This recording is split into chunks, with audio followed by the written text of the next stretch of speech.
कि उसमें उनकी याचिका को कहीं ना कहीं खारिज कर दिया गया। जब हाईकोर्ट जाते हैं तो वहां भी सारहीन बताते हुए याचिका खारिज हो जाती है। अब एक बार फिर से नए सिरे से सारी चीजें देखने को मिलेंगी। आज क्या कुछ सुनवाई से जुड़ी हुई और याचिका जो नई लगाई गई है उसमें क्या बातें कही गई हैं? जी बिल्कुल, मदन दिलावर ने हाईकोर्ट में 2 और याचिका लगाई गई हैं। इन याचिकाओं पर बात करने से पहले इसके बैकग्राउंड को जानना चाहेंगे। दिसंबर 2019 में बसपा के 6 विधायकों का कांग्रेस में विलय हुआ था, जिसका विरोध बीजेपी द्वारा किया गया था। तो वहीं 16 मार्च 2020 को मदन दिलावर द्वारा विधानसभा स्पीकर के सामने एक याचिका लगाई थी कि जो बसपा के 6 विधायकों का विलय हुआ है उनको दल बदल कानून के तहत इनकी विधायकी को निरस्त किया जाए। 4 महीने तक इस मामले पर सुनवाई नहीं हुई। तो वहीं सचिन पायलट और 19 विधायकों को जो नोटिस जारी किया गया था कि आपने पार्टी के विरुद्ध जो गतिविधियां की हैं उनके चलते आपको क्यों न अपनी सदस्यता, विधायकी की सदस्यता से हटा दिया जाए। उसके बाद सचिन पायलट की गुट की ओर से जो याचिका लगी थी उसमें भी लगातार ये मामला उठा था। वहीं मदन दिलावर की ओर से हाईकोर्ट में एक याचिका लगाई गई जिसमें ये कहा गया कि उन्होंने विधानसभा स्पीकर के सामने 4 महीने एक याचिका लगाई थी, लेकिन उसका कोई निस्तारण नहीं हुआ, यहाँ तक कि उसकी वस्तु स्थिति का भी पता नहीं है। 2 दिन पहले हाईकोर्ट में इस मामले पर सुनवाई हुई थी। हाईकोर्ट ने जो सरकार के डबल एजी हैं उनसे ये कहा था कि आप याचिका की वस्तु स्थिति के बारे में कोर्ट को बताइए।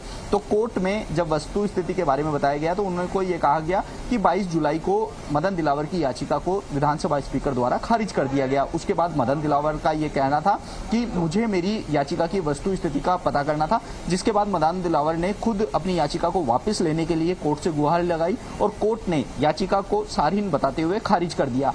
आज फिर से जो 2 याचिका मदन दिलावर द्वारा लगाई गई है उन पर सुनवाई होनी है। मेरे सहयोगी महेश पारिक मेरे साथ जुड़े हुए हैं।